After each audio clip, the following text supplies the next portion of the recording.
Hello, everybody. I'm here with my girl, my sister, my friend, my confidant, my love.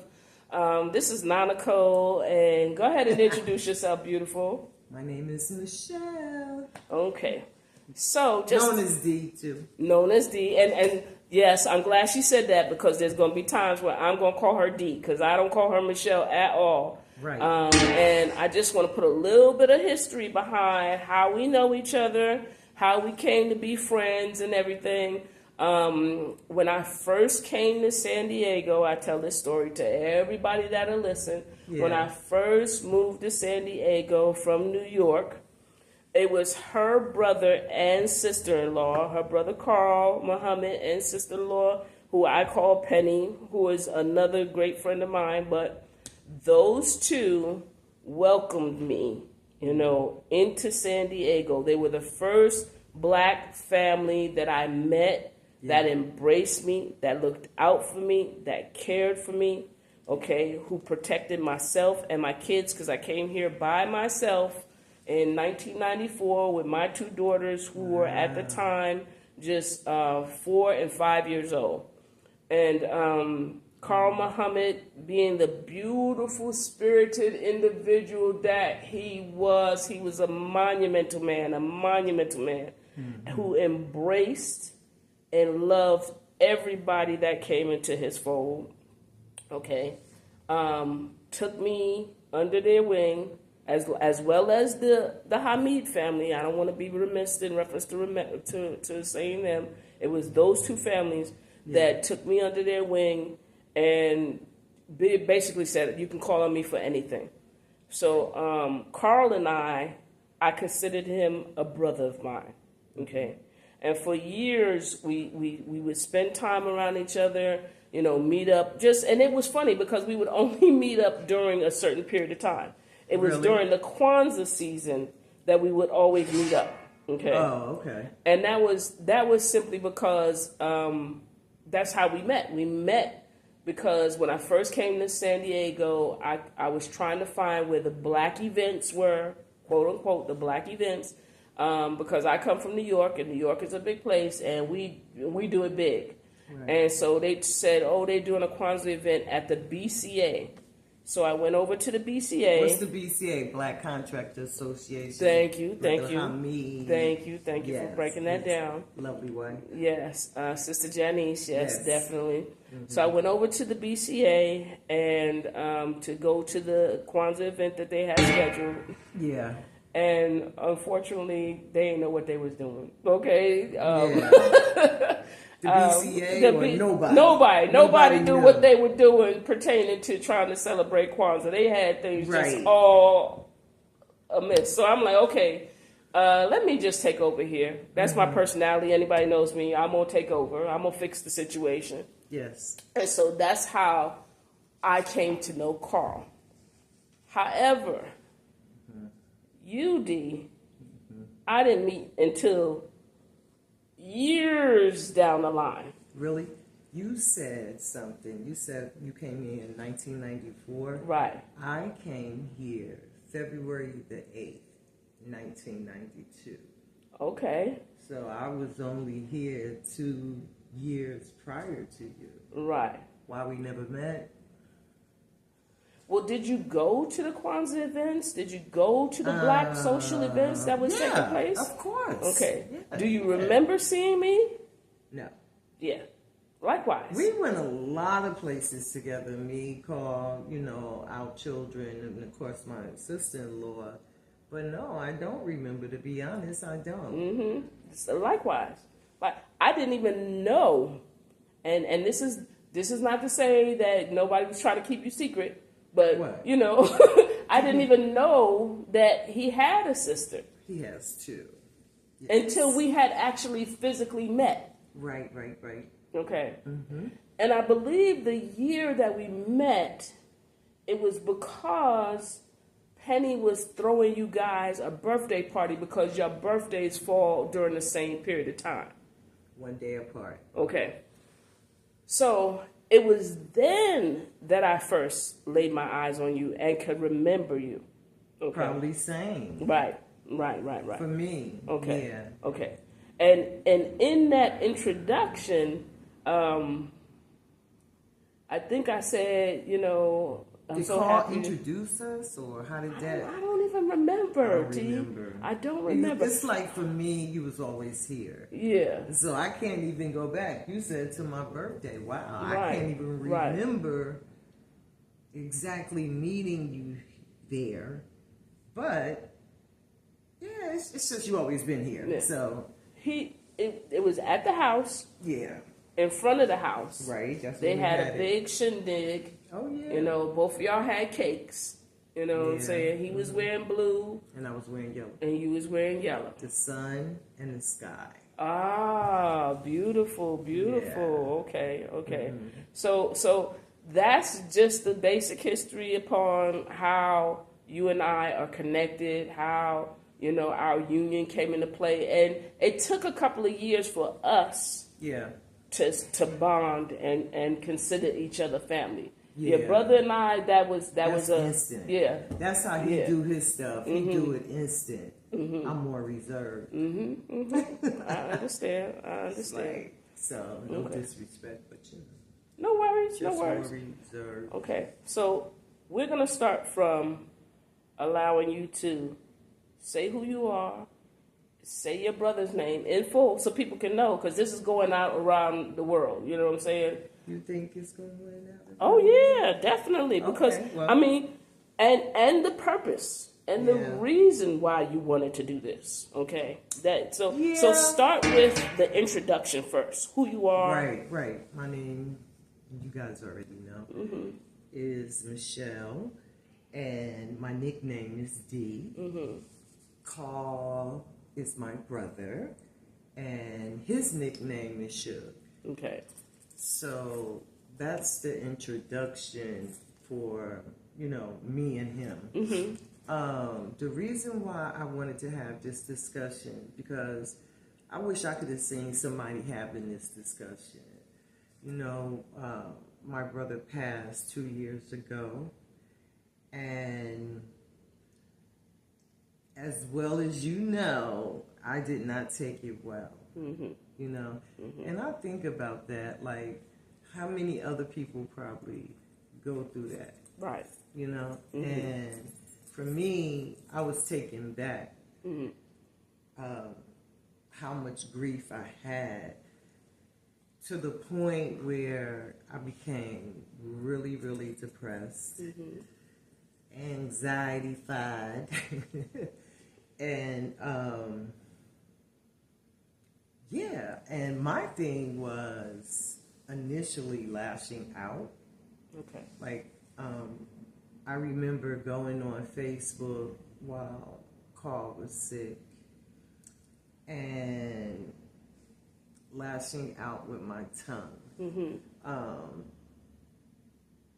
I regret that, and I've already apologized, I believe, to the persons or persons that I affected with my reckless mouth.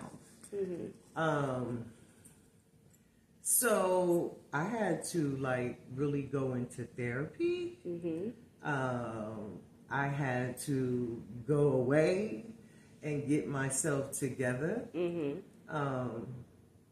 And upon doing that, life has been lifing ever since 2 years. So, I know that some people may question, well, why does she go to this extent and this length? I think some people say that who knew what was going on with me. Like, you were one of the people who knew what was going on with me, right? Everybody didn't know that, right? And I was in a wreck. I was a wreck. I just wouldn't have acceptance that this had happened. So, like, I just kind of felt lost without my brother. Right. Yeah. Well, let me just throw this in You know, I'm no counselor in reference to anything. And like I said, before we even started this interview, I said to you that my daughter has pinpointed or pointed at the fact that she feels that my behavior, as of late, is being caused by my grief that I'm not dealing with, Unresolved grief. you know, in a proper manner. I don't agree. Okay, You don't? I don't agree. However, grief does things to different people and for different reasons. We are what? Correct. What are we? Uniquely beautiful, right? Uniquely beautiful and uniquely human. Okay, so that means that what affects me probably won't affect you. What affects you probably won't affect me, right? And you have your reasoning for why you came to the positions and the feelings and the situations that you did. Right. Talk to us about the union between you and your brother. Talk to us about that. Okay, so, of course I'm the oldest. I don't know why everybody think Carl the oldest. Looking at this, I thought he was the oldest. He's not the oldest. Okay. I'm the oldest, and probably because Carl was probably a little more mature. Mm-hmm. So I get that. It doesn't matter. It never hurt me. If people think he is so the union, I think we had some, how would I want to put this? Some special circumstances in the young stages of our life. I guess I could put it like that. And what we know today, or what I know today, is those were the traumatic experiences that I was having. Mm-hmm. And I think that the trauma bond was there too, as well as, as well as just the natural brother-sister love. You know what I'm saying? Okay, I'm going to stop you right there on that note, because right. That's a perfect note to stop on. We're going to do this in a couple of segments, and so I'm going to stop right here, and then we're going to start again right on that point, okay? Yes, trauma. All right.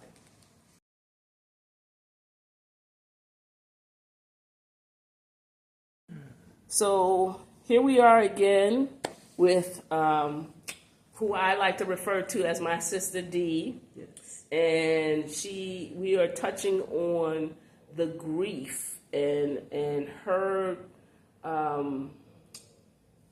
her journey in the grief that she is dealing with, experiencing pertaining to her brother, mm-hmm. and why it was so monumental to her, and how it affects her. So in hopes that, Dee wanted to do this in hopes that other people who are suffering these same things can look upon her journey and then maybe get something from it, right? Is that the reason why we were doing this? Okay. And we had stopped on her. I asked her, the bond between her and her brother. Mm-hmm. And she had spoken about the trauma bond. So we're going to start from there. The trauma bond. Go. Trauma bonding. Well, when you have a person who could put an amen on the circumstances, you know what I mean? Yeah, absolutely. Like, yes, it did happen. Mm-hmm. Or, whatever has happened. Mm-hmm. That's like, for me, affirmation. My confidant, right? He right. knows. Right. Because guess what? He was there, right? Too. Mm-hmm. So, and although we were very close, we were really different as well, mm-hmm. uniquely different, mm-hmm. Because it didn't take a hold of his life. Right. He was able to move on, mm-hmm. forget about it. I don't care, mm-hmm. but I know he always did care. Mm-hmm. That's a fact. Mm-hmm. So growing up, unfortunately or fortunately, depends on how you look at it, our grandmothers raised us. Okay. Right? So Carl went with my father's mother, and I went with my mother's mother. Okay. The circumstances, I don't really want to get into it. Like, maybe one day I will. Like, what created the circumstances? Like, how do I know? I was just a little kid. Right. Let's just say things wasn't right, and thank God for grandmothers. Right. At one point, at some point, I will like touch on it, but yeah. Let's just stay on the subject matter: the grief. The grief. The grief and why. The grief and why it was so tremendous in regards to the loss of your brother. You said your union, you guys' union was different, and that's what we want to know about. Yeah, it was different. Our union was different. Like, I ride for Carl no matter what. Wrong, right, it didn't matter. And did he do the same for you? Absolutely. Okay. You know, Carl is the only man in my life still who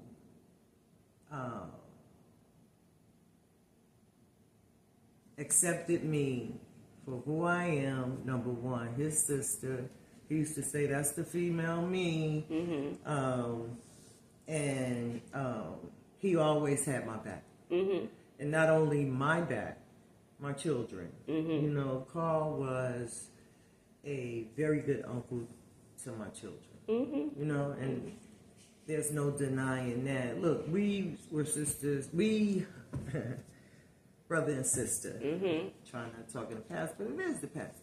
So we fought, argued, just like all other siblings. But he never gave up on me. And like when I was having trying times, you know, he came back to Newark and got me and brought me to California. Okay. Yeah, he was just always a good brother. Always. Hence the idea of why people would think that he would be the older one as opposed to the younger one. I know. You know? Yeah, but he's not. But, you know, he had a lot of wisdom, and we talked. I miss talking to him for sure. Right. You know, because I would run things past him first, like get his opinion, because his opinion was really important to me. You know, if he supported it, it gave me a step of motivation. Right. Yeah. I remember one of the main things that I remember about him and that I miss about him more so than anything is that every time he's seen me, without fail, he would say, "Sis, what do you think about this?" Yeah. Okay. Every single time. And it may have been because he just embarked upon some type of business journey or was trying to do something in the community or whatever it was. Yeah. He would always want to know what I thought about it. Right. And it wasn't as if he had reached out to me and said, "Come here, I want to talk to you about it." But I'm just walking into his fold. And so now that I'm in his presence, "Sis, what do you think about this?" Right. I love that. Yeah. I love that. He was good for that. Excellent communicator. Made me a better communicator. So I think I wanted to say this. This is something I wanted to say. Of course, other people have died in my family. You know what I'm saying? My grandmothers, my mother, my aunties, my uncle, my cousin, my niece, and that has never happened. What happened to me? Okay. That day. Right. And I think, but all those things, it just wasn't called. You know. Right. My grandmother. Right. My first cousin Bucky. And Isaiah is his name. It's just like, I think as a little girl, I went to all the funerals because I was the oldest. Okay. So anybody died in the family on each side, the Horn side, my dad's side, or my mother's side, the Lewis's, Aunt Gigi is my mother's sister, right? Okay. And so I had to go everywhere with them. You know, today I don't think I would make that same mistake, dragging children along in the funerals and the hospitals and all that, because I remember all that. So you bottled that in. You think I that think has somewhat, a good deal of okay. And I think Carl was the tipping that tipped me over. Okay. I literally thought I was going to lose my mind.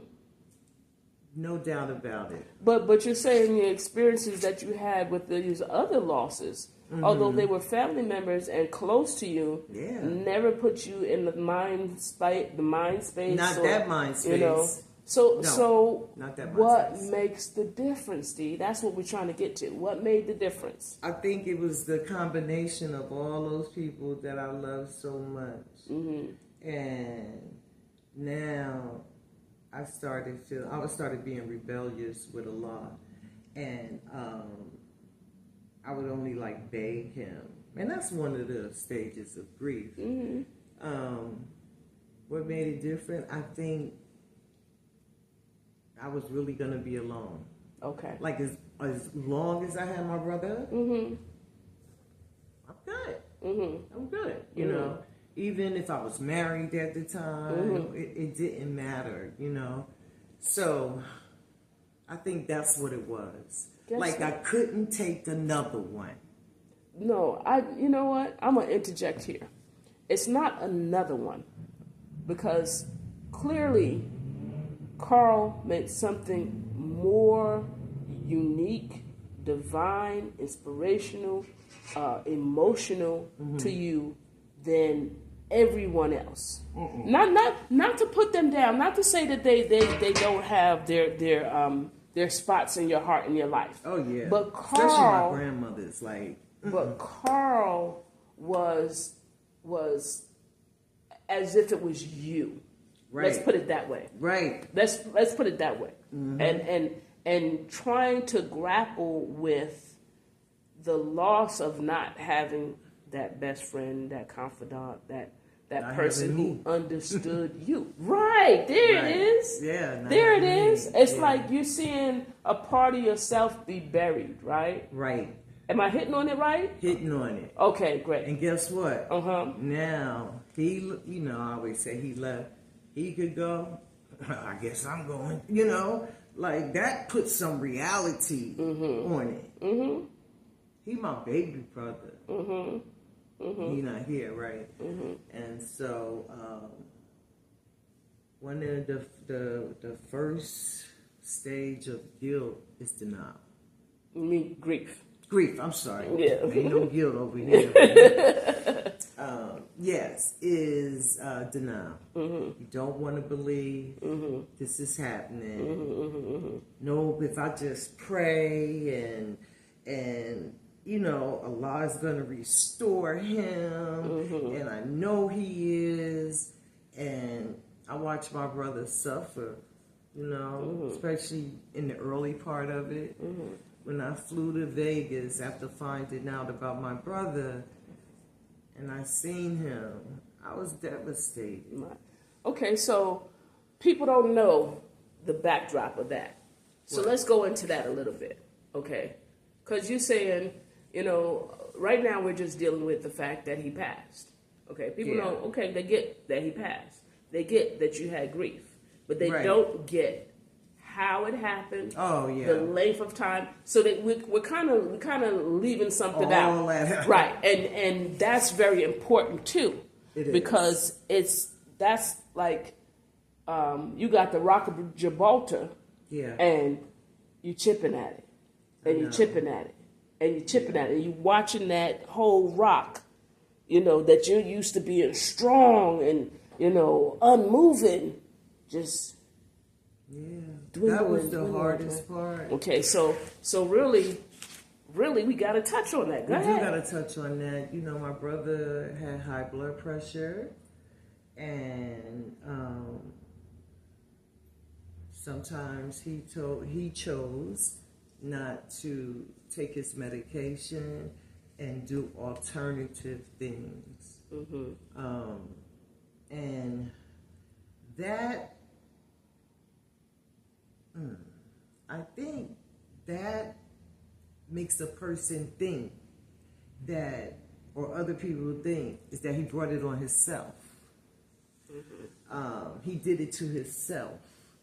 But we already know that when Allah wants you, that's it. That's it. So to say, well, did he contribute?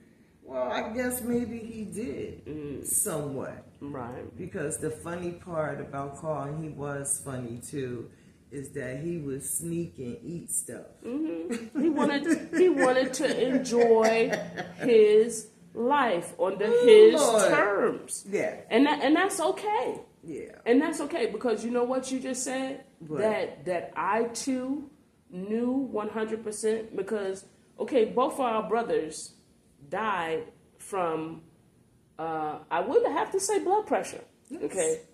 Only Carl died slowly. Yes. And my brother died swiftly. Yes. Okay. Mm-hmm. And the main thing that you said, which is important, is that Yahweh knows the day and the time.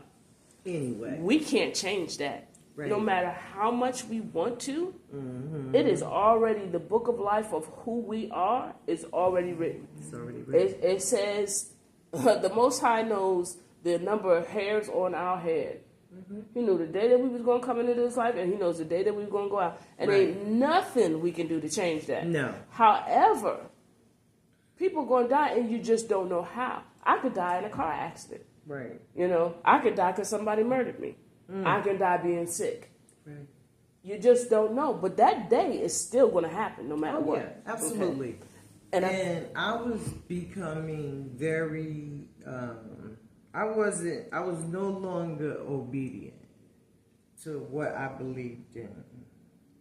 And it was almost like I thought God owed me this, And when I used to have conversations with God, I was like, everything, I can remember saying this, everything I love, you take it from me. So I became angry, and so the first step is denial. We don't want to hear it. It's not real. It's not real. It's not real. Okay. So once we know for real, it is real, And my brother lived for 7 years. Something about that number 7, I tell you. And he passed on, the American holiday, Mother's Day. And I didn't know how to feel about that. I just didn't know how to feel about it. I could remember, I was driving for Uber. And I had been driving all day. And I said, I'm going home, take a shower, get me something to eat, lay in my bed, look at TV. And when I came home, I was in the bathroom. And my phone started ringing. And I was like, okay, well, whoever it is, I'll call him back. And I stepped in my room for a minute, and I seen that it was my nephew, Ahmad. And I called Ahmad, what's the matter? Because I seen he had called so many times. He said, come to the hospital, Auntie. Dad just had a heart attack. Now, you got to know that Carl went in the hospital before, right? So I'm thinking, no, he'll be right back home. Right. But I can't drive because I'm bugging. I start bugging right away. Right away, I started bugging. And I called Sharaya, my daughter, and I said, I'm coming to your house. You got to take me to the hospital. Uncle Carl just had a heart attack. And so went to her house. We go to Grossmont Hospital. Indeed. I'm sorry to cut you right there. Okay. But we're going to pause because remember we got to do this in segments. Oh, yeah. All right. And this is not the best place to stop, but this is a No. good place to stop. So let me Okay. pause that.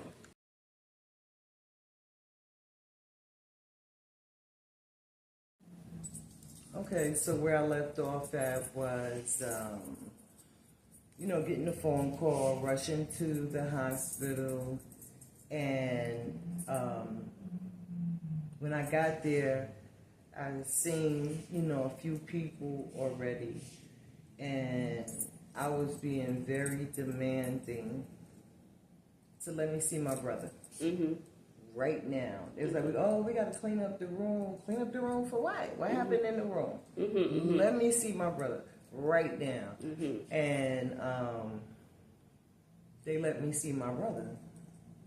Wait, can I ask? Well, had he already passed? So I'm saying Okay.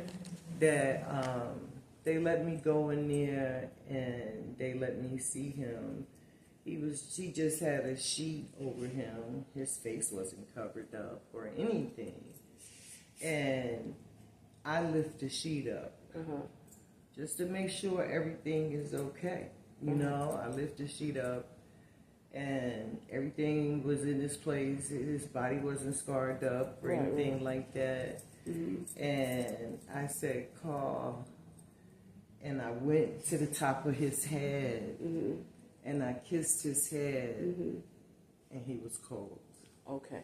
He was already gone. Okay. So I called the doctor in, and I was like, what happened? Mm-hmm. And she said that he was already passed when he got to the hospital. Okay. So I feel good about the fact that he passed in At his home. own house. Right.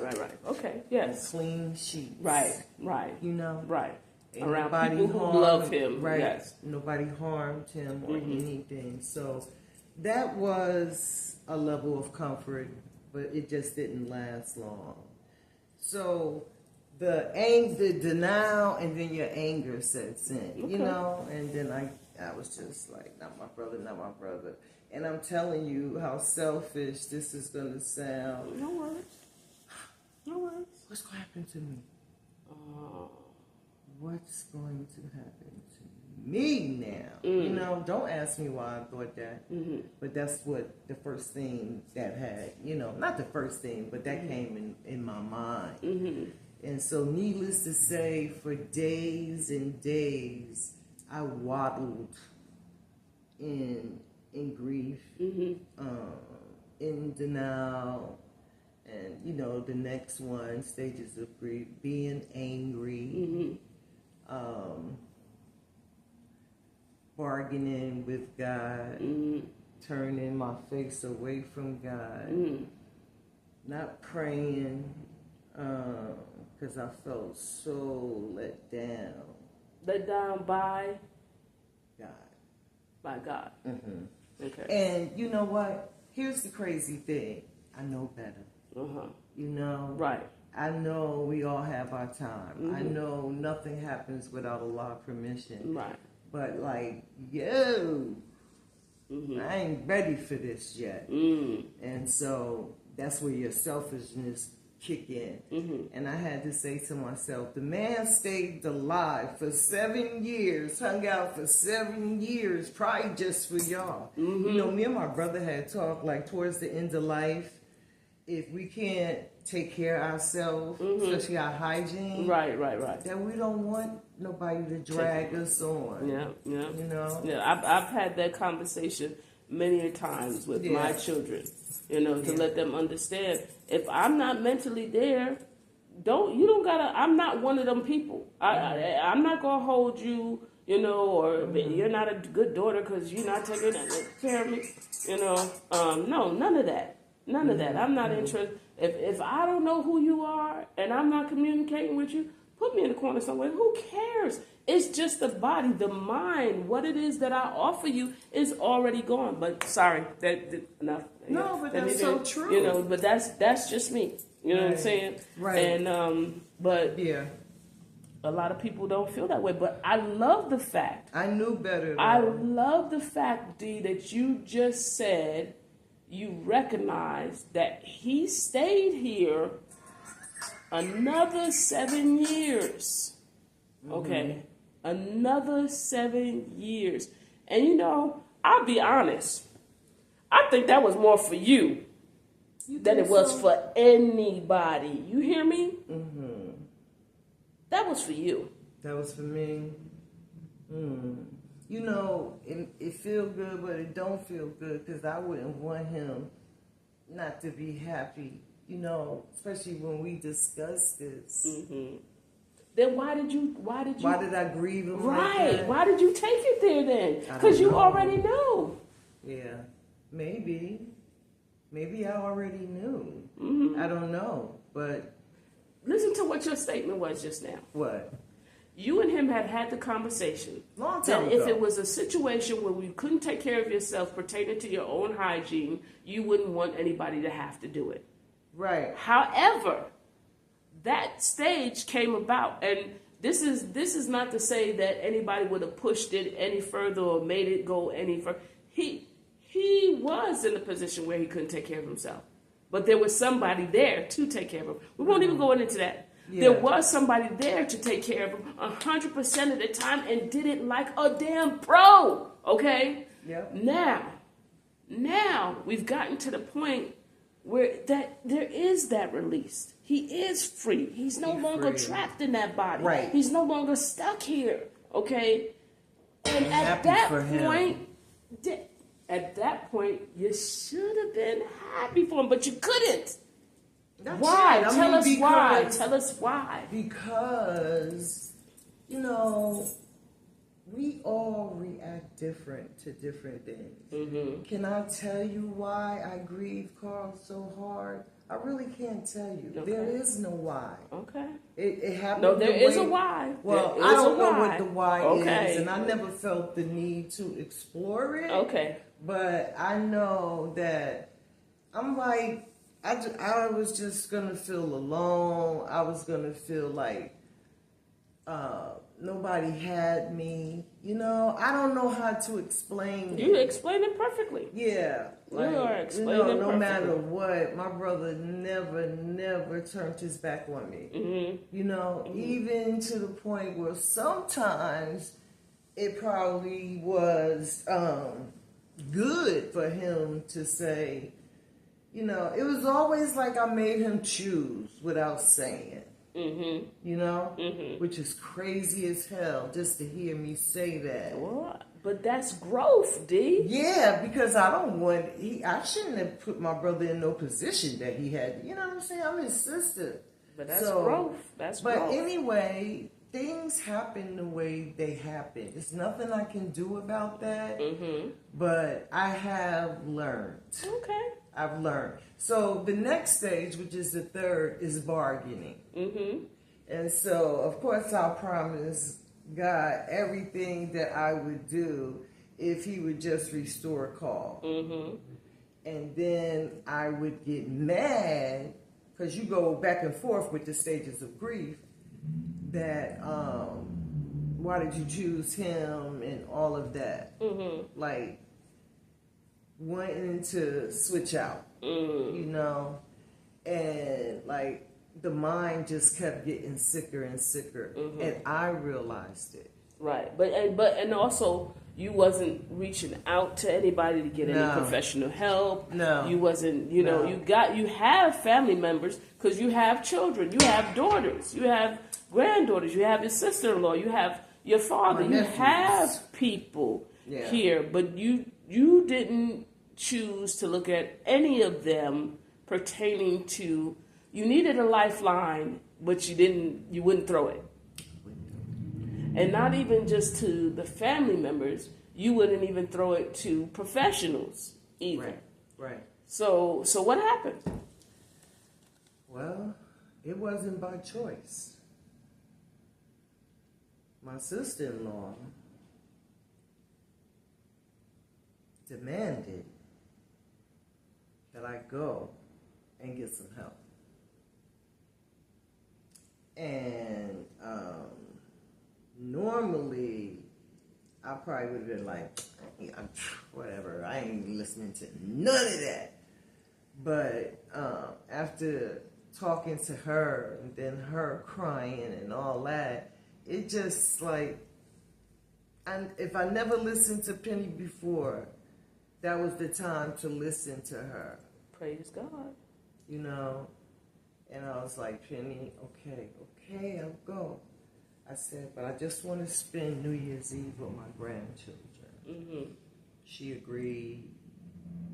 She came and she got me. I cried the whole way. Mm-hmm. I ain't want to go. Mm-hmm. But I ain't know how to tell her. And it was almost like I had became childlike. Mm-hmm. And she was being stern. Mm-hmm. So I was like, I'm not gonna argue with her. It was necessary, though. Yeah, D. I'm not gonna argue with her. I'm not gonna say nothing. I'm just gonna let her do what she think is best. And you recognize that it was necessary. Yeah. So let's look. Let's do with some I time called her periods. the next day. Yeah. I don't belong in here. I said they made a mistake and gave me pork bacon. I made that this big. Didn't eat it or anything. I was on the phone with Penny. These people, and they trying to serve me pork and, you know. Deflecting and stuff, right, yeah. deflecting. But she wasn't falling for none of it. I want to bump on these time periods because it's very important for people who are dealing with this type of thing. Yeah. So we went from Carl being a prominent individual, healthy community activist, loving father, supportive father, loving husband, loving brother, loving uncle, all of that, to succumbing to physical ailments because of his poor eating habits, right? And then being down for a number of 7 years, 7 right? years. Down, not himself, not able to take care of himself, any of that, but being taken care of like the boss that he was, because he was a beautiful human being who deserved that. To him passing, okay, he's passed. And now you're in these phases of grief, and it depression. Thank you for the terminology, depression. And it took how long from the time of his death to the time of this intervention? I'll use the word intervention. Yeah. Of Penny pulling you along to this place. How much time was that? In between From the death, from the time that he died to the time that you made it to a place. Okay. How long was that? Wow. I'm not sure how long, but clearly he was still alive, right? No, he wasn't. See, I don't read. Okay.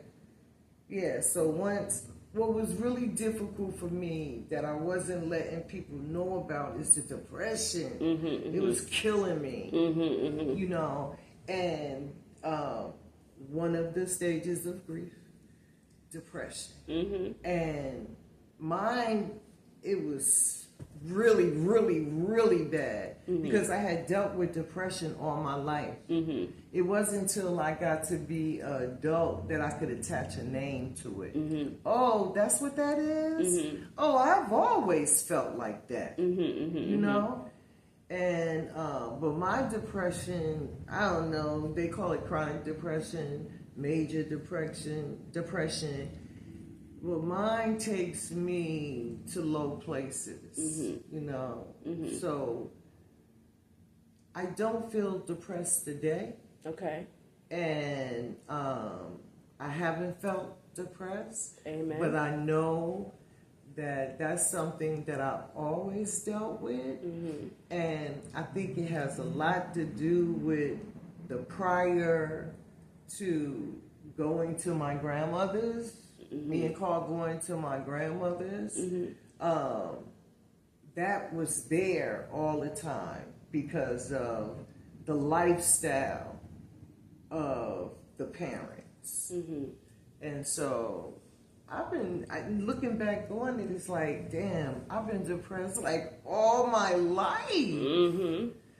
And it can be triggered by something, you know. So seeing my brother get lowered in the ground, back to depression. I wanted to say, no, don't put that dirt on him, man, go back to breathe and all that. No better. Now you're still talking to somebody who knows better. I lost everything I knew. I lost a bit of my faith. I lost that, you know, and I got it back now. D, you have no idea how helpful this segment, this video, this conversation is going to be for people. Yeah. You wait and see. You wait and see. Sweetie. You going to open the door to help people that are sitting in the same position that you were sitting in. That I was sitting in. Okay. And give them a light. Right. And give them, you are going to be that lifeline. That very lifeline Use me. that you would not throw out for others to reel you in. Yeah. You just gave them a lifeline, sis. Alhamdulillah for that. I'm grateful for that. And the last, I just want to say the last one is acceptance. Okay. Because when you're able to accept it, you know, and everything that goes with it, relief comes in. Now, I can tell you that it's going to be with me for the rest of my life. Oh, yeah. I am not still in that area. A song could come on. Oh my God, my brother, and, you know, and all that. So, yeah. But those stages, you'll fluctuate, you know? Yeah. But I'm not in denial no more. That's for sure. Okay. And I do accept it. Okay. I accept it. I mean, how could I not? Well, let me just say, by a person that feels like I'm close enough to the family to say this, that it is a joy to see you sitting here right now, A joy. saying this, smiling, being as beautiful as I know your brother would want you to be. Oh, yeah. Okay? For sure. You are shining right now. Wow. You are shining. Okay. Okay? And I see him standing right behind you with his hand on your shoulder saying, sis, I love you. Thank you. Yeah. Because what people don't understand is that sometimes, even with them being physically gone, we're still holding them right here. I know. That was me. So he can't go and enjoy that. What's next? Because he's so busy worried about, oh my God, my sister can't move. And you just gave him the license to move. Oh, I already did. I been did that. I told him, you have been the best brother a girl could have. The best uncle any, you know, your nieces and nephew can have. You've been a good husband. You've been a good father, you know. And me holding on to him, it wasn't good, you know. So I prayed that my brother, because I believe in the hereafter, I pray that my brother is in paradise. You know what, D? We're going to stop it right there. Yes. This has been beautiful, sis. Thank you for allowing me to come through and do this with you. Absolutely. Okay, you've given me some semblance of understanding. As like I said, you've given people a lifeline. You've given me one too. Wow. And I thank you. I thank you so very much. Thank you so much. You know. Thank you for being a part of my life. Thank you for being a part of this family. You know, so we appreciate you too. Mm-hmm. And I knew that if I was going to sit down with somebody, because I was going to either sit down with myself and do it because I, you know, want to start a channel, and but I wanted to get this like off of me first. And you've done an excellent job. Yeah. We're going to stop right there. All right. Say your name. My name is Michelle, known as D. I'm brother called sister. Yes, you are. All right, beautiful. Thank you, everybody, for tuning in and listening. And sure. I hope, I don't even hope. I know this will be something that people will use from years and years to be able to help them through these stages of grief. of grief. Yeah. Okay. All right. Thank you so much. Guys. Appreciate you.